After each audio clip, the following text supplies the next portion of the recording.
اگلے دن ایک بھائی مجھے بتانے لگے، وہ کہتے ہیں جی انہوں نے سنت کے مطابق نماز شروع کی تو وہ ایک دیوبند کے مفتی کے پاس گئے تو وہاں انہوں نے سارے علماء جمع کر لیے. وہ کہتا ہے میں نے آپ کا مسئلہ 70B سنا تھا، میں نے سارے دلائل کا جواب دیا تو پبلک کے اوپر ایسا روپ پڑا. انہوں نے کہا جی یہ علماء تھے مفتی نے، انہوں نے پتہ ہی کسی گل کا نہیں. اور کہتا ہے جو مولوی صاحب مجھے ساتھ لے کے گئے تھے مجھے واپسی کہتے ہیں یار گل ہے ماسٹر صاحب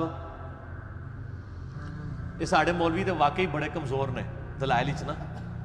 گل تہاڈی مضبوط ہے، دلیل تہاڈی مضبوط ہے، لیکن آکھتے اسی ہیں.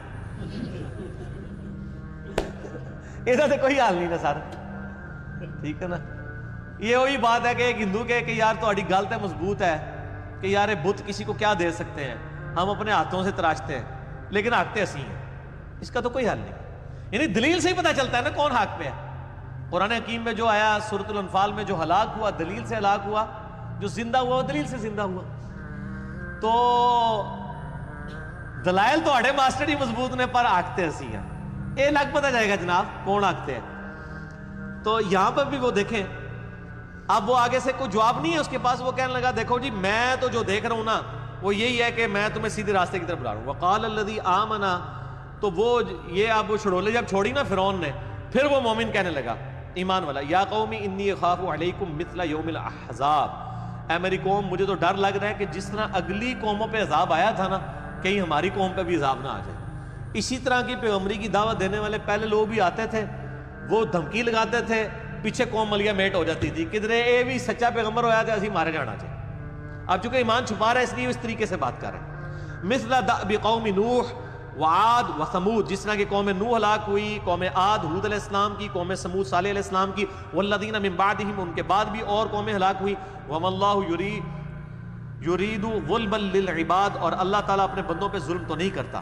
وَيَا قَوْمِ إِنِّي أَخَافُ عَلَيْكُمْ يَوْمَ التَّنَادِ، اور اے میری قوم مجھے تو ڈر یہ بھی ہے اس پکار کے دن کا بھی، آخرت کے دن کا بھی ڈر ہے. جو یہ موسیٰ کہتا ہے نا کہ مرنے کے بعد زندہ کیا جائے گا، تو مجھے تو ڈر لگتا ہے کہ تیرے صحیح نہیں کہنا ہوئے. یوم تولون مدبرین، جس روز پھر تم پیٹ پھیر کر بھاگو گے. ما لکم من اللہ من عاصم، اس دن اللہ کے علاوہ کوئی بچانے والا نہیں ہوگا. ومن یضلل اللہ فما لہ من ہاد، اور جسے اللہ ہی گمراہ کر دے اسے کون ہدایت دے سکتا ہے. وَلَقَدْ جَاءَكُمْ يُوسُفُ مِنْ قَبْلِ، اور دیکھو کہ اس سے پہلے یوسف علیہ السلام بھی تو مصر کے لوگوں کے پاس آئے تھے. اب فرعونیوں کو پتا تھا کہ یوسف علیہ السلام بھی کئی سو سال پہلے گزرے ہیں اور ان کی حکومت بھی قائم ہو گئی تھی. اس کے بعد پھر وہاں پہ ایک نیشنل موومنٹ آئی جس کی وجہ سے فرعونی قابض ہو گئے. انہوں نے بنی اسرائیل سے حکومت چھینی ہوئی تھی. تو اس ایمان والے کو یہ پتا تھا اور ان کی قوم کو پتا تھا بھی یہاں پہ ایک یوسف پیغمبر بھی پہلے آیا تھا. دیکھا اتنے عرصے پہلے یوسف بھی ایک پیغمبر آیا تھا. من قبل بالبینات، روشن دلائل کے ساتھ. فما زلتم فی شک مما جاءکم بہ، لیکن اس وقت بھی تمہاری قوم شاکی کرتی تھی کہ یہ تو جھوٹا پیغمبر ہی نہ ہو. حتی اذا ہلاک، یہاں تک کہ جب اللہ نے یوسف کو ہلاک کر دیا. اے دیکھو جی کڈی گستاخانہ گل آئی جائے. یہ آپ کو تو پٹی پڑھائی ہے نا جی، وہ آپ کہا کریں جی وہ بزرگ وصال فرما گئے ہیں، پردہ فرما گئے ہیں. یہاں پیغمبر کے لیے کیا لفظ ہے؟ ہلاکا. یہ ہوں اللہ کو تو نہیں ٹکر سکتے. اسی کہہ دیں تو کہہ دیں گستاخی ہو گئی ہے. اللہ تعالیٰ بھی کہتا تھا یہاں تک کہ یوسف علیہ السلام جب پردہ فرما گئے، وصال شریف فرما گئے، ٹھیک ہے جی، کوئی لفظ نہیں ہے ہلاکا. ایون ہمارے نبی علیہ السلام کے لیے سورہ آل عمران کی آیت نمبر 144 میں وما محمد الا رسول قد خلت من قبلہ الرسل افئن مات او قتل، محمد تو نہیں مگر ایک رسول ہی صلی اللہ علیہ وآلہ وسلم، ان سے پہلے بھی کئی رسول گزرے ہیں. افئن مات، اگر یہ مر جائیں، او قتل، یا قتل کر دیے جائیں، تو کیا اپنے دین سے الٹے قدم پھر جاؤ گے؟ انڈیا پاکستان کا مولوی ہوتا ہے کہتا ہے یا اللہ تھوڑی جی چینج کرو، تسی یہ کرو کہ اگر یہ شہید ہو جائیں یا پردہ فرما جائیں یا وصال شریف فرما جائیں،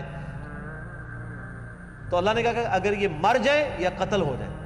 قتل یہاں تو ہم بولتے ہیں نا کہ حضرت حسین کا قتل ہو، کہنا نہیں تسی گستاخی کر چھڑی ہے، شہید لفظ بولو. اللہ نے نبیوں کے لیے قتل کا لفظ استعمال کیا.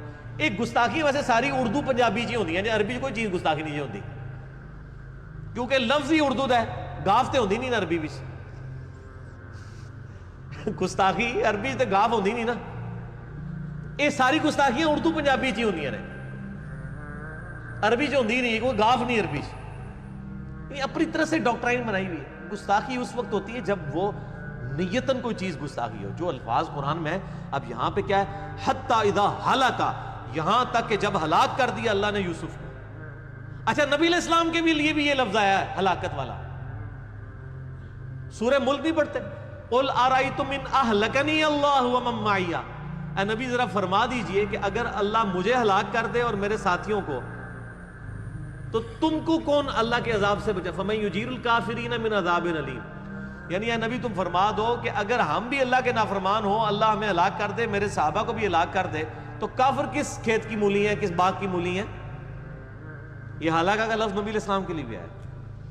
اسی لیے میں کہتا ہوں کہ جس اللہ اور رسول کا تعارف آپ کو انڈیا, پاکستان, بنگلہ دیش, افغانستان کے مولوی نے کروایا وہ اور ہے, جو قرآن و سنت کا خدا ہے وہ اور ہے. حتی اذا ہلاکا. اچھا میرا ایک کلپ بھی چڑھا ہوا ہے, وصال النبی یا وفات النبی, مسئلہ 163 کا. یہ ہمیں ایشو اس لیے ڈسکس کرنے پڑتے ہیں کہ اس دور کے مسئلے ہیں. یہاں تو مطلب ایک مکتبہ فکر کھڑا ہوا ہے پوری دنیا کو گستاخ رسول ڈکلیئر کرنے پہ, حالانکہ خود اور ان کے سارے بابے اکثر گستاخ گزرے ہیں. اور جس نے تسلی کرنی ہے مسئلہ 71B میرا دیکھ لے, انڈیا اور پاکستان کے بزرگوں کی 19 گستاخانہ عبارات کا تحقیقی جائزہ.